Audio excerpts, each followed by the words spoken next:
Absolutely. And it is one of the best ways for us to protect privacy is to have these structures built around it. Thank you very much. Thank you, Mr. Chair. Thank you, Senator Heston. Ms. Polka, your testimony mentions that our current federal procurement framework is simply too rigid, and that it prevents us from timely obtaining some technological capabilities like AI as well as cloud computing. This issue is actually a major priority for this committee, and we're in the process of looking at some reforms to the procurement process going forward. So my question for you is how can we change the framework to better obtain and use these essential capabilities like AI and cloud computing and any of the other types of reforms that you think are essential for us to consider? Thank you so much for bringing up procurement. I know there are a bunch of procurement nerds listening who will be very excited that this topic is being spoken of in this chamber. There are a bunch of procurement nerds because it is such a complex issue. The federal acquisition regulation is, as you well know, 2,400 pages. And the number of things that could be done to it to make it easier for contracting officers and people in charge of delivery in government are numerous. I think in the time that we have today, what I would say is it's got to be simpler. Anytime something has that many different provisions, you're going to have people fighting over interpretations of things. You're going to have people saying, we can't use this, we have to apply this particular provision of it. And ultimately, if it's a little bit simpler, I think people will be able to get the outcomes that they desire from a particular procurement in more quickly. And I think speed and flexibility are the two things that you should be designing for if you think about any kind of procurement reform. There's a lot else, I think, to talk about there, but ultimately, I think what you want to end up with something that's not 2,400 pages. And the great thing about this particular moment in time is that it's very hard to understand what those 2,400 pages actually mean. Now, there are many people in government who really do know it backwards and forwards, but AI can actually help us suggest some simplifications to that. So it is part of the opportunity of this particular moment. Thank you. Dr. Novick and Ms. Polka, we're going to ask both of you to respond to this question. Competition is absolutely critical to ensuring that the federal government uses the latest technology and gets good value for its purchases as well. So my question to you is, what are some of the measures that we can take in federal procurement to promote competition with these advanced technologies? Dr. Novick, I'll start with you, and then Ms. Polka. I think Ms. Polka has already begun to touch on this question, the need for greater simplicity and greater streamlining to enable smaller vendors to be able to compete in this space. One needs to not simply have mastered the GSA schedules to be able to, should not be the sole threshold to being able to do business with the federal government. So streamlining and simplicity is going to be incredibly, incredibly important in this space if we're going to enable smaller people to compete.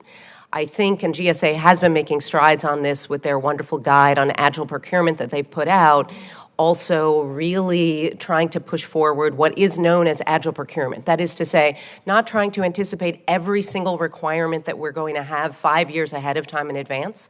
These technologies are so new, our uses and experiences with them are so new, and designing tools correctly means actually doing it in little increments, testing what's working and improving. So the more that we are streamlining by going smaller in the scope, being more agile, and ensuring that we are actually then refining as we go, I think the more that we're going to both open things up to procurement, but also ensure that the tools that we are procuring translate into better services and better customer experience. Where we make the mistake is that, again, I'm going to anticipate everything that we need 5-10 years down the road, again, on technologies that are changing now really by the day, if not by the week, and there are new capabilities emerging all the time.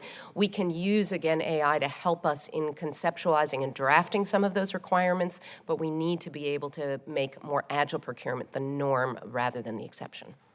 Thank you. Ms. Polka. I think Dr. Novak said 90% of it, so if I can just plus 1,000 that, all I would add to it is there is some controversy over the notion of open source AI. I think in the kinds of contexts we're talking about, the dangers are much less, and the benefits can be pretty big.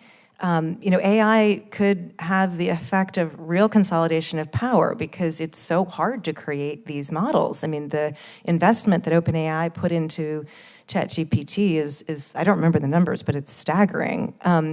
And so they have a lot of power because of that. So the more that we can actually look at models that are more distributed, more democratized, and that's going to mean oftentimes open source, and make sure we can consider those when we're trying to find a solution in government, the more we will be, I think, promoting competition broadly in technology.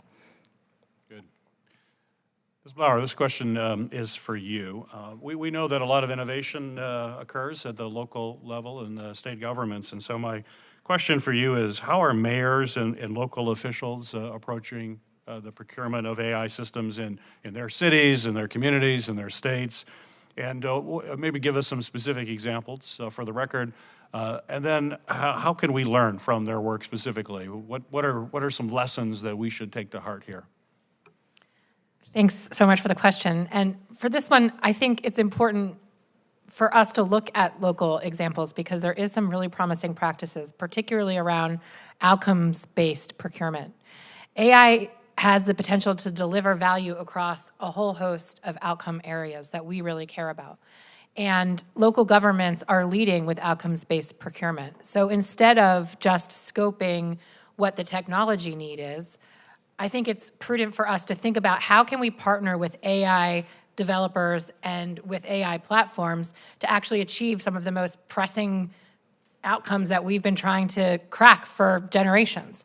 So in places like Seattle, where they're using an outcomes-based budgeting model in order to advance how they fund homeless services, or cities have been using outcomes-based procurements in order for them to, instead of having the provision of how you deploy LED light systems across your city system, have the light bulb providers buy into your energy efficiency goals. And outcomes-based procurements have the ability for you to actually scope AI, actually scope technology interventions in a way where you are partnering with the organizations for the actual improved customer experience, for the actual reduction in greenhouse gas emissions, for the actual system safety and preservation outcomes you want to see across your transportation structures.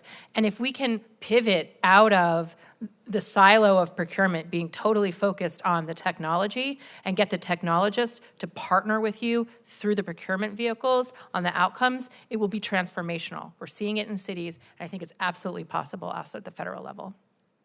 Wonderful.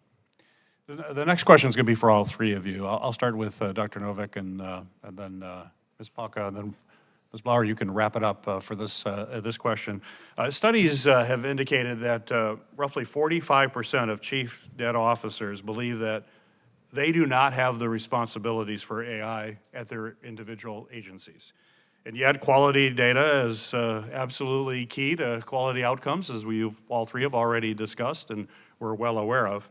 So my question for you is, how can the federal government ensure that federal chief data officers are involved in the efforts to actually improve the delivery of services with AI? Dr. Novak. I think the question suggests the answer, which is ensuring that they do. So as we've all talked about, data is, of course, integral to training AI models. Without data to analyze, the AI becomes fairly useless. What we're trying to do is actually use data to ensure that we're proactively delivering services in the way that Ms. Blauer already talked about. So I think having CDOs at the table is really, really essential, and mandating that their role includes, again, the proactive publication and availability of data, as is already required by law, and ensuring that we do more of that. That's going to require then more training, I think, for chief data officers and for data professionals in government around AI to talk about where those collaborations can occur, and ensuring that agencies do create those cross-functional teams and that cross-agency collaboration, as well as within agencies and then across agencies, to ensure that these new AI officers, data officers, policy people, everywhere that we can bring disparate disciplines together to talk about how we can better serve residents, I think the better job that we're going to do. So I think the question is really vital because it suggests the answer, which is we need the data people to be at the table, and we need to invest in the proactive publication and availability of data is really integral. Thank you. Ms. Palka.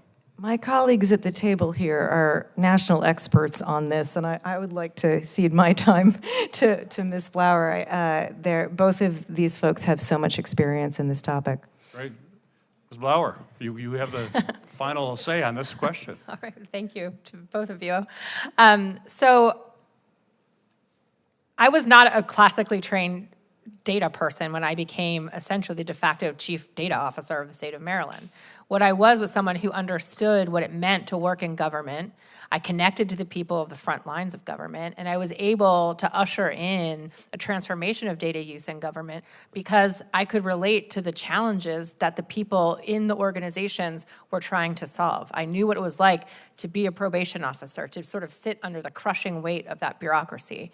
So when we think about how we attract CDOs into our government, if we're only hiring technologists into those roles and not people that have the softer skills that can be deferential to subject matter expertise that exists in your government, that can actually connect and translate from the technology to the policy making, to the legislative agenda setting, to the budget making, to all of the things that we know are the levers of government that are going to create change, then we're doing a disservice both to the position of CDO and to government itself. CDOs need to be able to have those rounded expertise so that they can, like I said, connect to the people who are delivering for your government and also to those that are leading change in your government.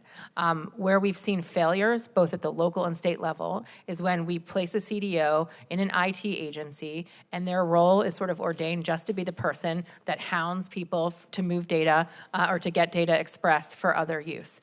Where we've seen great success is where they are empowered from a leadership level and that they are materially part of the big substantive change that government is embarking on. Great. Well, thank you. Senator Butler, you're recognized for your questions. Thank you, Chair Peters, and thank you